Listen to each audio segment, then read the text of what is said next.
들려주시는 하나님의 말씀은 신약 성경 중에 에베소서 4장 17절에서 24절까지의 말씀입니다. 신약 성경 314면입니다.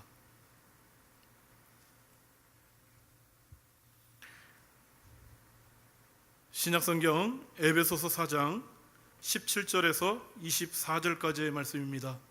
이 계시의 말씀을 봉독할 때에 살아계신 하나님의 음성을 들으실 수 있기를 바랍니다. 그러므로 내가 이것을 말하며 주 안에서 증언하노니 이제부터 너희는 이방인이 그 마음에 허망한 것으로 행함같이 행하지 말라. 그들의 총명이 어두워지고 그들 가운데 있는 무지함과 그들의 마음이 굳어짐으로 말미암아 하나님의 생명에서 떠나 있도다. 그들이 감각 없는 자가 되어 자신을 방탕에 방임하여 모든 더러운 것을 욕심으로 행하되 오직 너희는 그리스도를 그같이 배우지 아니하였느니라. 진리가 예수 안에 있는 것 같이 너희가 참으로 그에게서 듣고 또한 그 안에서 가르침을 받았을진데 너희는 유혹의 욕심을 따라 썩어져가는 구습을 따르는 옛사람을 벗어버리고 오직 너희의 심령이 새롭게 되어 하나님을 따라 의와 진리의 거룩함으로 지으심을 받은 새 사람을 입으라. 아멘. 종교개혁자 마틴 루터에게 한 성도가 물었습니다. 어떻게 하면 사탄의 그 많은 시험을 이길 수 있습니까? 그때 루터가 이렇게 대답합니다. 저에게도 사탄이 자주 와서 저의 마음의 문을 두드립니다. 두드릴 뿐만 아니라 문을 열어달라고 소리를 지릅니다. 어떨 때에는 아예 발악을 합니다. 그런데 그때마다 이미 내 마음의 주인 되시는 예수님께서 친히 나가서 그 마음의 문을 열어주십니다. 그러면 사탄이 이 집에 루터가 살고 있죠? 그렇게 묻습니다. 그러면 예수님께서 이렇게 대답해 주십니다. 잘못 찾아오셨습니다. 그러면 사탄이 다시 묻습니다. 아니 이 집의 주인이 루터가 아닙니까? 그러면 예수님은 힘있고 분명한 목소리로 루터는 이사 갔습니다. 이 집의 주인은 바로 나 예수입니다 라고 대답하십니다. 그러면 그 한마디 말씀에 사탄이 혼비백산하여 도망갑니다. 여러분, 오늘 우리의 주인은 누구십니까? 예수님이 주인이십니까? 아니면 여전히 내가 내 속에 주인 행세하고 있습니까? 지금은 목사님이 되셔서 귀한 사역을 감당하시지만 이 과거에 시인과 촌장이라는 이름으로 가수 활동을 했던 하덕규라고 하는 분이 계시죠. 말씀드린 것처럼 지금은 음악 목사님으로 귀하게 쓰임받고 계시지만 한때 가수로서 이름을 날렸을 때에는 그 인기를 늘 유지하기 위해서 항상 마음이 불안해했고 또 그것 때문에 많은 술을 마시게 되고 그러다 보니까 우울증에 빠지게 되고 결국에는 대마초에도 손을 댈 수밖에 없는 아주 절망의 나락으로 떨어졌던 경험이 있는 분이세요. 그런 그분이 누나의 전도로 예수님을 믿게 되고 이 예수님께서 절망 가운데 있는 자신에게 친히 찾아와 주시고 만나 주시는 그런 경험을 하게 됩니다. 그리고 그가 그때 경험한 은혜를 가지고 노래를 하나 만들었는데 여러분 잘 아시죠? 그 자신의 신앙 고백인 가시나무라는 노래입니다. 내 속엔 내가 너무도 많아 당신의 쉴 곳 없네. 내 속엔 헛된 바램들로 당신의 편할 곳 없네. 내 속엔 내가 어쩔 수 없는 어둠, 당신의 쉴 자리를 뺏고 내 속엔 내가 이길 수 없는 슬픔, 무성한 가시나무 숲 같네. 바람만 불면 그 메마른 가지 서로 부대끼며 울어대고 쉴 곳을 찾아 지쳐 날아온 어린 새들도 가시에 찔려 날아가고 바람만 불면 외롭고 또 괴로워 슬픈 노래를 부르던 날이 많았는데 내 속엔 내가 너무도 많아서 당신의 쉴 곳이 없네. 하덕규 목사님께서 이런 고백을 했습니다. 욕심과 욕망이 가득한 나, 쉼을 얻지 못해 지치고 피곤한 나, 깨진 영혼의 날카로운 가시 때문에 누구도 다가올 수 없게 하는 나, 사랑하는 사람들에게 상처를 주어 돌아서게 하는 나, 어둠과 슬픔, 우울이 가득한 가시나무 숲 한가운데 있는 나에게 주님이 찾아오셨습니다. 주님은 감당할 수 없는 깊은 슬픔을 노래하던 외로운 영혼인 저를 만나 주셨고 또 구원을 베풀어 주셨습니다. 여러분, 크리스천이라고 말은 하지만 여전히 내가 나의 삶의 주인이 되어서 내 마음대로 살아가는 것, 그걸 당연하게 여기는 사람들이 많이 있죠. 세상의 이기적인 욕망으로 가득한 삶을 살아가면서도 이 땅의 대부분의 사람들이 그렇게 사니까 그런 삶이 당연하다고 또 공공연하게 말하는 사람도 있어요. 여러분, 그러나 진정한 크리스천의 삶은 어떻습니까? 내가 예수님을 나의 주님으로 또 나의 하나님으로 영접하면 우리의 삶은 이전의 삶과는 전혀 다른 삶이 시작되는 것 아니겠습니까? 이제 나의 삶은 우리가 찬양으로 고백했던 것처럼 내가 나의 주인이 되는 삶이 결코 아니에요. 갈라디아서 2장 20절의 말씀을 보게 되면 내가 그리스도와 함께 십자가에 못 박혔나니 그런즉 이제는 내가 사는 것이 아니요 오직 내 안에 그리스도께서 사시는 것이라. 이제 내가 육체 가운데 사는 것은 나를 사랑하사 나를 위하여 자기 자신을 버리신 하나님의 아들을 믿는 믿음 안에서 사는 것이라. 여러분, 무슨 말입니까? 우리가 하나님을 믿는다는 것은 이제 나의 주인은 내가 아니라 바로 예수님이십니다. 그렇게 고백하는 거예요. 우리가 예수님을 믿는다라는 것은 지금까지 살아왔던 내 이전의 삶의 방식 포기하겠습니다. 이제는 하나님께서 원하시는 삶으로 살아가겠습니다. 그렇게 결단하는 것 아니겠습니까? 여러분, 여기에 동의하시면 여러분 한번 확인하는 이 시간에 한 번쯤 여러분들이 한번 마음으로 고백했으면 좋겠어요. 여러분, 마음으로만 확인을 좀 해보십시오.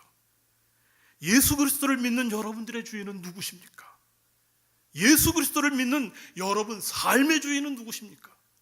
예수 그리스도를 믿는 여러분 인생의 주인은 누구십니까? 여러분, 이런 중요한 신앙의 고백은요, 옆에 계신 분들에게 선포하는 것도 되게 중요하겠죠. 루터가 고백한 대로, 우리 믿음의 선배들이 고백한 대로 한번 옆에 있는 분들을 향하여서 내 삶의 주인은 예수님입니다, 이렇게 고백해 보시겠어요? 내 삶의 주인은 예수님입니다. 예. 확실하게 고백을 못 하시는 분들도 계세요. 쉬운 고백은 아닐 거예요. 여러분, 오늘 우리가 함께 읽은 이 에베소서의 말씀을 읽을 때에 반드시 눈여겨봐야 되는 중요한 단어가 있습니다. 오늘 우리가 읽은 말씀에도 등장하긴 하는데요, 그 단어는 뭐냐 하면은 전에는 혹은 그때는 이라는 말의 표현과 이 말들과 대조되어서 나오는 이제는 혹은 이제부터는 이라는 단어예요. 여러분, 예를 들면 여러분 갖고 계신 지금 에베소서의 말씀을 피고 있을 텐데 2장 11절부터 12절의 말씀 보세요. 그러므로 생각하라, 너희는 그때의 육체로는 이방인이요 손으로는 육체에 행한 할례를 받은 무리라 칭하는 자들로부터 할례를 받지 않은 무리라 칭함을 받는 자들이라. 그때에 너희는 그리스도 밖에 있었고 이스라엘 나라 밖에 사람이라 약속의 언약들에 대하여는 외인이요 세상에서 소망이 없고 하나님도 없는 자이더니. 여러분, 이 말씀을 보게 되면 그때에 육체로는 이방인이었다, 그때에 너희는 그리스도 밖에 있었다, 이렇게 얘기를 해요. 자, 이 말씀들과 대조되는 말씀이 바로 그 다음 절 13절의 말씀을 보면 이렇게 기록하고 있죠. 이제는 전에 멀리 있던 너희가 그리스도 예수 안에서 그리스도의 피로 가까워졌다. 여러분, 19절의 말씀도 보십시오. 그러므로 이제부터 너희는 외인도 아니요 나그네도 아니요 오직 성도들과 동일한 시민이요 하나님의 권속이라. 여러분, 바울은 이러한 표현을 통해서요, 예수 그리스도를 믿기 전의 삶과 지금 예수 그리스도를 믿음으로 사는 삶이 어떻게 다른지 분명하게 구분짓고 있습니다. 여러분, 오늘 우리가 읽은 말씀에도 이와 같은 표현이 나오죠. 17절의 말씀을 보게 되면 이제부터라는 말씀을 통해서 이전의 삶과 지금 완전히 다른 삶을 우리가 살아가고 있다, 바울은 확인하는 거예요. 자, 그런데 여기서 말씀하시는 이제부터의 삶은 이 에베소서 전체의 말씀을 보게 되면 우리가 읽은 이 말씀 전에 무슨 얘기들이 나오냐면 신분의 변화, 하나님의 은혜로 값없이 자녀가 되는 그러한 삶을 얘기합니다. 그런데 여기서 말하는 이제부터의 삶은요, 이 신분의 변화, 하나님의 은혜로 값없이 자녀가 되는 그 삶 가운데 초점을 맞추는 건 아니에요. 이것은 이미 신분의 변화를 경험한 믿음의 사람들이 그 이후에 실제의 삶 가운데 어떻게 삶을 살아가야 되는지 거기에 초점을 맞추고 있습니다. 여러분, 바울이 이렇게 권면한 이유가 어디에 있을까? 17절 말씀 보세요. 그러므로 내가 이것을 말하며 주 안에서 증언하노니 이제부터 너희는 이방인이 그 마음에 허망한 것으로 행함같이 행하지 말라. 여러분, 이 말씀의 원문을 보게 되면은요, 이 마지막 부분에 행하지 말라라는 이 말 바로 앞에 더 이상 무엇하지 않다라는 그 메케티라는 말이 사용이 됩니다.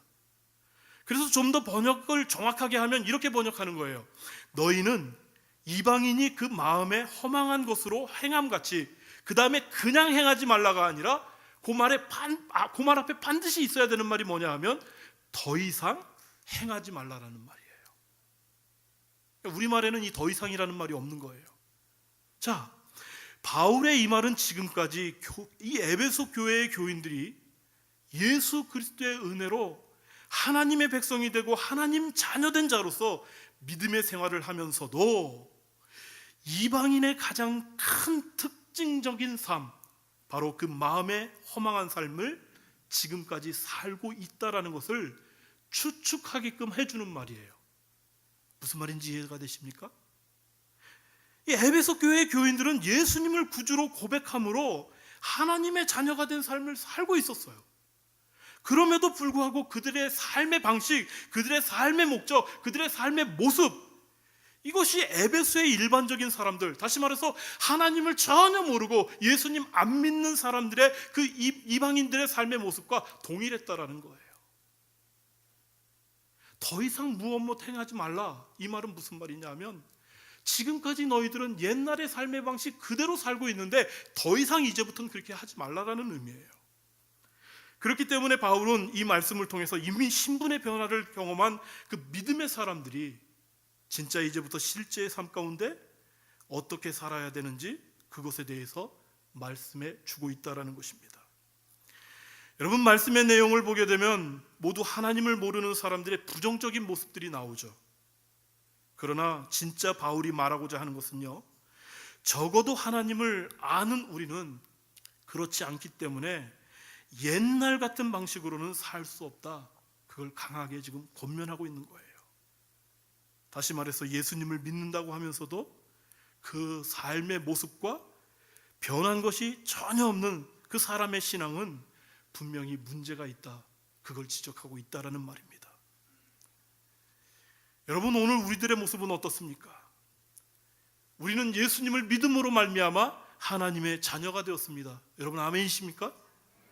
우리는 예수님을 영접함으로 하나님에 의해서 하나님의 자녀가 된다라는 이 말은 하나님의 본성적인 출생에 의해서 낳은 자녀, 그걸 얘기해요. 우린 양자 정도가 아닙니다. 정말 하나님께서 우리를 자녀 삼아 주셨다라는 이 말은 하나님의 적자예요. 하나님이 친히 배 아파 낳아주신 분이, 낳아준 사람이 바로 우리라는 거예요. 그러한 것을 통해서 우리가 하나님의 자녀가 되는 권세를 얻었다라는 거죠.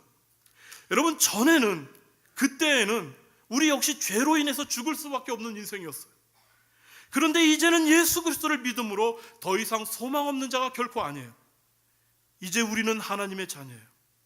여러분, 그렇다면 오늘 우리들은 어떤 삶을 살아야 되겠습니까?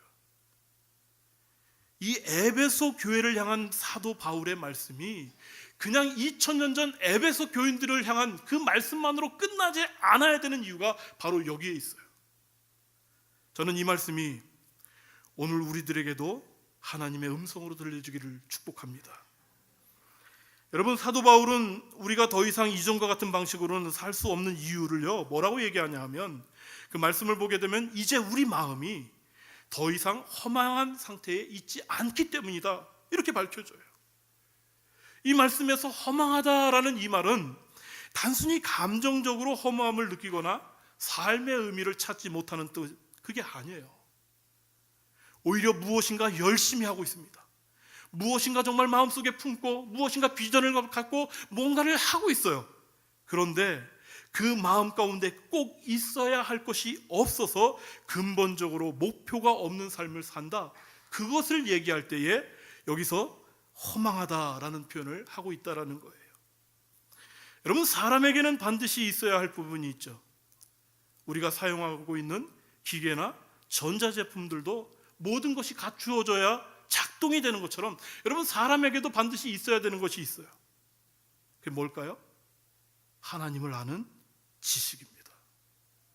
사람이 하나님을 아는 지식이 없으면 나름대로 무엇인가 열심히 하지만 궁극적으로 그 안에는 바른 목표가 없습니다. 그저 닥치는 대로 열심히 할 뿐이죠. 조금 더워가지고 선풍기를 조금 틀게요.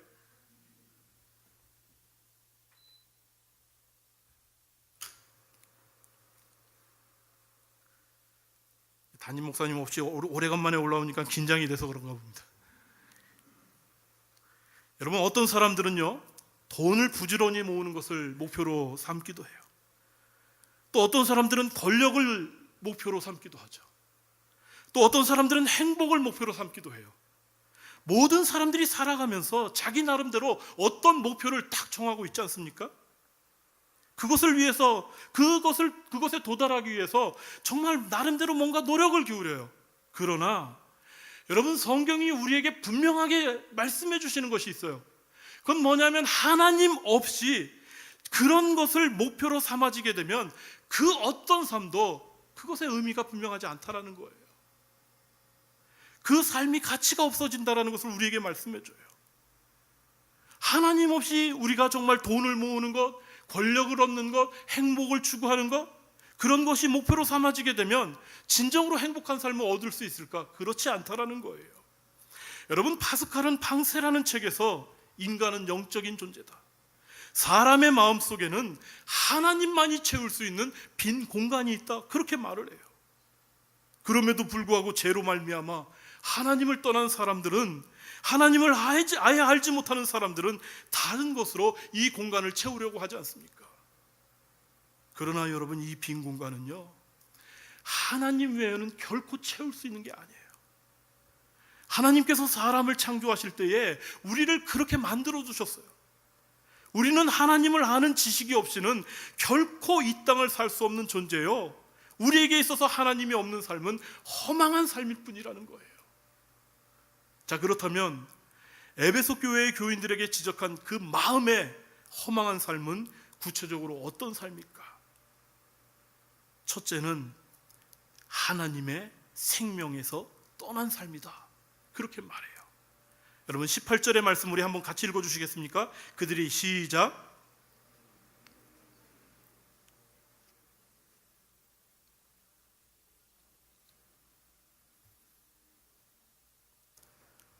자, 제가 다시 한번 읽어드릴게요. 그들의 총명이 어두워지고 그들 가운데 있는 무지함과 그들의 마음이 굳어짐으로 말미암아 하나님의 생명에서 떠나 있도다. 여러분, 그리스도를 모르는 사람들의 특징은요, 영적인 총명이 어두운 데 있습니다. 여러분, 이것을 다른 말로 표현하면 영적으로 맹인이라는 뜻이죠. 여러분, 그러면 영적으로 맹인인 그 말의 의미가 무엇이겠습니까?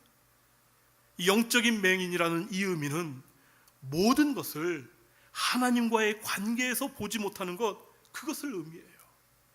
바로 총명이 어두운 자입니다.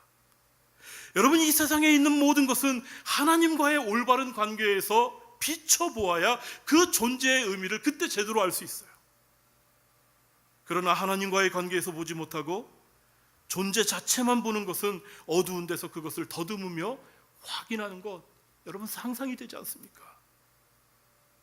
그 영적인 맹인의 특징이 무엇입니까? 오늘 말씀이 얘기하는 것처럼 무지할 뿐만 아니라 마음이 굳어져 있는 거예요. 그들은 자기가 보지 못하기 때문에 아무 것이나 받아들이려고 하질 않아요. 자기가 알고 있는 것만 고집할 뿐 아니라 새로운 것을 도무지 받아들이려 하질 않아요. 마음이 굳어져 있는 사람 또한 마찬가지예요. 아무리 진실한 것을 말한다고 하더라도 여러분 받아들이지를 않아요. 자기의 작은 영역으로 모든 것을 판단하고 평가해요. 그 누구의 말도 듣지 않죠. 여러분, 우리가 믿음의 삶을 살면서 이런 영적인 맹인들 가끔씩 경험해 보지 않습니까? 아무리 말을 하고 성경으로 권면을 하고 정말 기도하면서 그 교제를 해도 도무지 들어가지 않는 사람들이 있어요. 그러면서 목사한테 왜 상담은 오는지 모르겠어요. 나는 이거 이상은 더 이상 정답은 없는데 가끔씩 물어봐요. 굉장히 심각한 것을 가지고 오는데 저는 반문을 합니다. 지사님, 정답 알고 계시죠? 고개를 끄덕끄덕해요. 근데 그게 마음에 인정이 안 돼요. 지식으로는 받아들여지는지 몰라도 내 마음 가운데 그게 감정적으로든 무엇이든지 이게 받아들여지를 않아요. 수용이 되질 않아요. 영적인 맹인이 그것과 같은 거예요. 아무리 진리의 말씀을 그 가운데 들려주어도 그게 도무지 들어가질 않는 것, 이 영적인 맹인의 특징이라는 거예요. 누구의 말도 듣지 않습니다. 여러분, 그 결과가 무엇입니까? 하나님을 알지 못하죠. 하나님을 향한 마음도 굳어 있어요.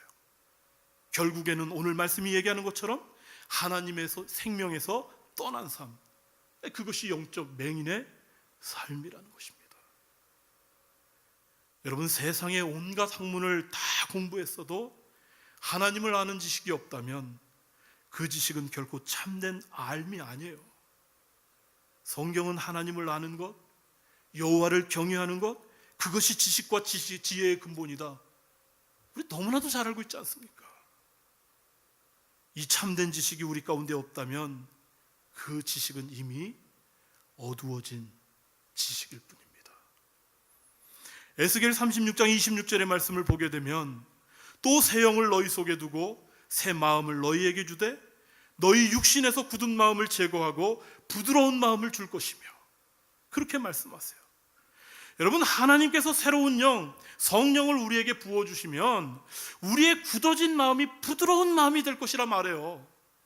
그런데 하나님을 알지 못하기 때문에, 하나님을 거부하기 때문에 결국 마음이 굳어짐으로 하나님의 생명에서 떠난 삶을 살 수밖에 없다, 우리에게 경고하고 있어요.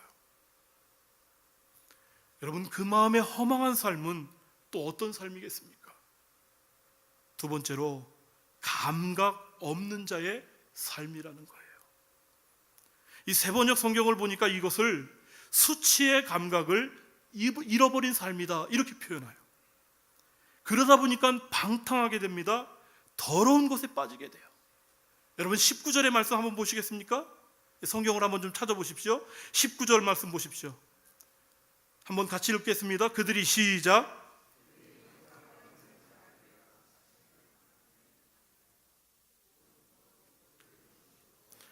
아멘.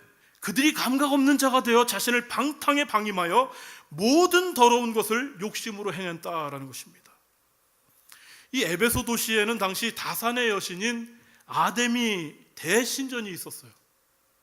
이게 얼마나 컸냐 하면 파르테논 신전보다 4배나 더 큰 신전이었습니다. 이 고대 7대 불가사의 중에 하나로서요, 사도행전 19장의 말씀을 보게 되면 이 신전에 대해서 딱 하나 언급하는데 뭐라고 얘기를 하느냐 하면 온 아시아와 천하에 걸쳐 숭배를 받았던 신전이다, 이렇게 얘기를 합니다. 아시아 전체, 천하에 걸쳐서 숭배를 받았던 신전. 이게 얼마나 대단했냐 하면 당시 에베소라는 도시의 주 수입원 중에 하나가 바로 이 신전의 숭배를 통해서 얻는 것일 정도로 그 규모가 어마어마했어요. 그런데 이 아데미 신전에는 거세된 제사장들과 젊은 처녀들, 그리고 창녀 사제들을 포함한 성직자들이 그곳에 거주하고 있었어요. 매년 한 달 동안 아데미를 숭배하는 의식들이 행해졌는데요, 소위 나름대로 그들의 예배였고 그들의 제사였던 그 당시의 의식들은 우리가 생각하는 것처럼, 그리고 우리가 이미 알고 있는 것처럼 온갖 부도덕한 행위들이 만연했습니다. 제사행위라는 이름으로 온갖 육체적인 탐욕을 채울 수 있는 그러한 기회를 아주 사람들에게 자연스럽게 제공했어요. 그들은 성적으로 너무나도 문란했고 너무나도 음란했어요. 그런데요, 그럼에도 불구하고 그 누구도 그것이 악한 것이다 말하지 않아요. 그것이 잘못된 것이라 말하지 않아요. 세상의 모든 사람들이 그렇게 살았기 때문에 그래요.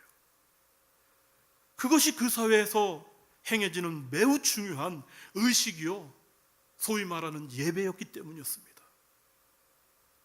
여러분, 허망한 삶은 바로 이처럼 수치의 감각을 잃어버린 삶을 말하는 거예요. 여러분, 이러한 상황 가운데에서 에베소 교회의 교인들조차도 우리가 생각하기에는 너무나도 추악하고 음란하여서 반드시 없어져야만 하는 그 세상의 풍습임에도 불구하고 그들이 그런 풍습을 따라 살았다라는 것입니다. 그런데 그게 어쩌면은요, 당연한 것일 수 있는 거예요, 그들에게는. 왜냐하면 그들은 태어날 때부터 그런 모습을 너무나도 당연하게 받았어. 그냥 세상의 모든 사람들은 다 그렇게 살아. 1년에 딱 한 달 정해놓고 그 신전에 몰려가가지고 온갖 부도덕한 일들, 그게 그들의 예배였고 그게 그들의 어떤 면에서 제사였고 의식이었단 말이에요. 그건 죄가 아니었어요, 그때 당시에. 그 사회에서는. 그러나 여러분, 하나님의 말씀은 모든 사람들이 그런 삶을 살아가기에 그 삶을 당연한 것으로 여기고 누구나 그렇게 살 수밖에 없는 것으로 태어날 때부터 너무나도 자연스럽게 그렇게 살아왔기 때문에 어쩔 수 없다라고 생각하는 이러한 상황 가운데에서도 하나님의 말씀은 분명하고 또 선명하게 우리 가운데 선언해 주고 계세요. 여러분, 20절의 말씀을 함께 읽겠습니다. 저는 이 20절의 말씀이 이 시간 우리 모두에게 하늘의 천둥 소리보다도 강력하게 우리의 마음을 때렸으면 좋겠어요. 여러분, 20절 말씀 함께 읽겠습니다. 오직 너희는 그리스도를 그같이 배우지 아니하였느니라. 아멘. 여러분, 믿는 자들이 그리스도인이 아닌 사람들과 다르게 살아야 되는 이유가 어디에 있습니까? 지금까지 살아왔던 세상의 방법을 포기해야만 하는, 그것을 중단해야만 하는 그 이유가 어디에 있습니까? 그리스도께서 그렇게 하지 않았기 때문에 그래요. 오직 너희는 그리스도를 그같이 배우지 아니하였다. 여러분, 이 말씀은 그리스도에 대한 지식을 말하는 게 아니잖아요. 이건 그 주님의 신성과 인성에 대한 교리를 그들이 얼마나 아느냐, 그것에 대한 잣대를 말하는 게 아니지 않았습니까? 여러분, 이 말씀은 그리스도의 인격 전체를 배우고 닮아가는 것을 말하는 것 아니겠습니까? 여러분, 고대의 제자들은 선생님들에게서 특별히 지식만 배우질 않아요. 그들은 선생님에게서 바로 그 선생님 그분을 배웠어요. 그분의 인격을 배웠습니다. 그분의 삶 전체를 배웠어요. 그래서 제자들은 집을 떠나서 선생님과 함께 먹고 함께 자면서 그 삶 전체를 함께 경험하고 배우기 시작하지 않습니까? 우리가 잘 아는 것처럼 예수님의 12명의 제자들도 자신의 모든 삶의 터전 다 버려요. 직장도 버리고 심지어 가족도 떠나가지고 그 주님과 함께 동거동락을 해요. 그 이유가 어디에 있습니까? 바로 예수님의 제자들도 그러한 삶을 통해서, 그러한 교육을 통해서, 그러한 배움을 통해서 예수님 당신 자체를 배워야 했기 때문에 그래요. 그런데 좀 이상하지 않습니까? 지금 사도 바울의 편지를 받아 읽고 있는 에베소의 교인들은, 여러분, 그들은 예수님께 직접 배우기는커녕 예수님을 본 적도 없는 사람들이에요. 그렇다면 어떻게 바울은 그들을 향하여서 오직 너희는 그리스도를 그같이 배우지 아니하였느니라 이렇게 선언할 수가 있을까? 여러분, 오직 너희는 그리스도를 그같이 배우지 아니하였다라는 이 말은 사도로부터 가르침을 받은 것이 예수님을 직접 배운 것과 같으며 그들이 예수님으로부터 직접 그의 인격과 모든 것을 배운 것과 다름없다, 이런 뜻인데, 이게 이 에베소 교회 교인들한테는 별로 이게 상관이 없는 말이라는 말이에요. 도대체 왜 이렇게 얘기를 했을까? 여러분, 고린도전서 11장의 말씀을 보게 되면 이 에베소 교회와 거의 비슷한 상황, 그런 비슷한 상황 가운데 있는 고린도 교회를 향하여서 바울이 한 말이 있습니다. 그게 뭐냐 하면, 내가 그리스도를 본받는 자가 된 것 같이 너희는 나를 본받는 자가 되라, 그렇게 말을 해요. 여러분, 이 말씀에서 바울은 결코 교만하거나 건방지거나 거만한 사람이 아니었음에도 불구하고 나를 본받으라, 그렇게 말을 해요. 왜 그렇게 얘기하느냐 하면, 이 바울은 히브리인 중에 히브리인이요, 율법으로 바리새인이요, 율법의 의로는 흠이 없는 그런 자신의 모습을 본받는다는 것이 아니라 이 말을 한 이유가 있습니다. 그건 뭐냐 하면, 오직 하나님의 영광과 다른 사람의 유익과 구원을 위해서 자신의 모든 것을 포기하고 손가락질 당해야만 하고 조롱을 당해야만 하고 심지어 매를 맞는 등의 고문을 당해야만 하는 그 자신의 모습, 그 모습을 보면서 뭐를 배우라는 거냐 하면, 나를 통해서 드러나고 있는 예수님, 그분이 이런 분이야. 여러분, 이해가 되십니까? 이 에베소 교회의 교인들은요, 당시 믿음의 사람들을 통하여서 예수 그리스도를 배울 수 있었다라는 거예요.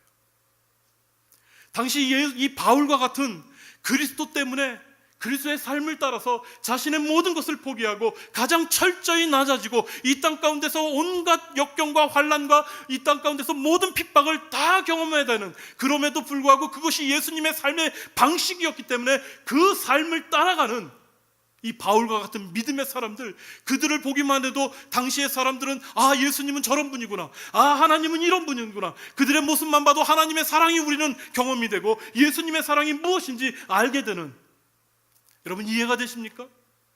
그러한 모습이 그들에게 보여졌을 때에 이 에베소의 교회의 교인들은 당시 이 믿음의 선배들, 믿음의 사람들의 모습을 통해서 예수 그리스도를 그렇게 배웠다라는 거예요.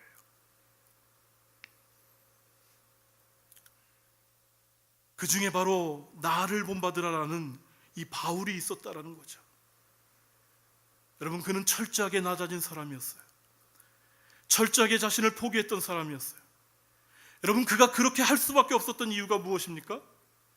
그 이유는 딱 한 가지입니다. 무엇일 것 같아요? 우리 주님께서 그렇게 사셨기 때문이라는 것입니다. 여러분, 바울은 오늘 말씀을 통해서 예수 그리스도를 믿음으로 하나님의 자녀가 된 우리에게 전에는이 아니라 이제는 세상과 다른 그리스도인으로서의 마땅하고도 지금 당연한 삶을 요구하는 거예요. 우리는 지금 이 말씀을 통해서 바울이 에베소의 사람들을 향하여서 그렇게 권면하고 있는 것, 그걸로만 보면 끝나면 여러분, 이 말씀은 우리 가운데 전혀 의미가 없는 말씀이에요. 예수를 믿는 믿음의 사람들은 이제 이러이러한 삶을 살아야 되는 것, 그것을 우리에게도 요구하고 있는 거예요. 그러면 세상과 달라야 되는 이 그리스도인, 그 그리스도인의 삶은 무엇입니까? 여러분, 22절부터 24절의 말씀을 보십시오. 우리가 너무나도 잘 알고 있는 말씀이죠. 우리 한번 같이 읽겠습니다. 너희는 유혹의 시작.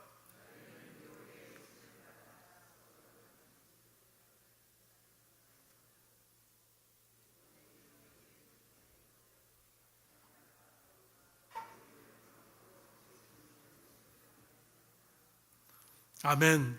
너희는 유혹의 욕심을 따라 썩어져가는 구습을 따르는 옛사람을 버리고 오직 너희 심령이 새롭게 되어 하나님을 따라 의와 진리의 거룩함으로 지으심을 받은 새 사람을 입으라. 여러분, 이 말씀 가운데 심령이라는 이 말씀은요, 인간 존재에 있어서 가장 깊은 곳을 의미합니다. 바로 우리 성령 하나님께서 내주하신 것을 표현할 때 이런 말을 사용하게 되죠. 그런데 우리의 심령이 변화를 받는다 말을 하지 않습니까? 이곳에서부터, 가장 깊은 곳에서부터 새롭게 변화된다라는 거예요. 아니, 변화 정도가 아니라 완전히 새 사람으로 개조되는 것을 의미하는 거예요. 이러한 새로움을 통해서 우리의 삶이 그리스도가 주된 삶을 당당하게 고백하는 삶으로 나아가야 된다. 전에는 너희들이 그렇게 살았는지 몰라도 지금은 이제는 다르게 삶을 살아야 된다 얘기하고 있다는 거죠. 여러분, J.A. 모티어라는 분은 이렇게 말합니다. 안다라는 것은 단순히 머리의 활동이 아니다. 그것이 또한 순종으로 이어지지 않는다면 아무것도 안 것이 아니다. 지난 금요일 금요 영성 집회 때 우리 오태근 전사님께서 말씀을 전하시는데 마지막 부분에서 우리 시카고 땅의 교회의 회복과 부흥을 말씀하시더라고요. 그것에 대한 기대가 정말 있다는 거예요. 동의했어요. 그런데 마음이 많이 무거웠습니다. 정말 괴로웠어요. 그때 문득 이런 생각이 들더라고요. 시카고의 회복과 부흥을 꿈꾸고 기대하지 않는 사람들이 이 교회 안에 도대체 몇 명이나 있을까? 모두가 그런 말을 하고 있지 않습니까? 여러분, 지금 시카고에 있는 교회들을 다시 한번 회복하기를 원하고 부흥하기를 원하는 것, 이게 뭐 단순히 몇몇 목사님들만의 꿈입니까? 그렇지 않아요. 이게 우리 교회 안에 있는 모든 사람들의 열망이고 모든 사람들이 기대하고 꿈꾸는, 심지어 기도의 제목들 아닙니까? 그런데 왜 모두가 원하는데, 모두가 기대하는데, 모두가 소망하는데 왜 이런 일들이 일어나지 않아요? 여러분, 그 이유가 무엇일 것 같습니까? 그리스도께서 보여주신 삶의 모습을 통하여 완전히 새로워진 나를 본받으라, 그렇게 말할 수 있는 사람이 우리 중에 없기 때문 아닙니까? 여전히 이 땅의 이기적인 욕망으로 오염된 삶의 모습을 그대로 가지고 내가 원하는 회복 말하고 내가 원하는 부흥 말하는 상황 가운데에서 지금까지 여전히 소망 없이 이렇게 정말 무너지는 그러한 교회들의 모습을 보는 것, 그게 이유가 아니겠습니까? 주님이 원하시는 회복과 부흥이 아니라 이 땅의 화려한 것에 물들어버린 우리만의 부흥, 우리만의 회복, 그거 얘기하기 때문 아니겠어요? 나는 변한 게 없는데, 나는 여전히 전과 정말 이 에베소 교회의 교인들이 이전에 변화받지 못한 그 삶의 모습을 가지고 동일하게 그처럼 살아가고, 크리스천이라는 이름, 그걸 가지고 말해요. 우리도 동일한 모습 아니겠어요? 그것 때문에 그런 것 아니겠습니까?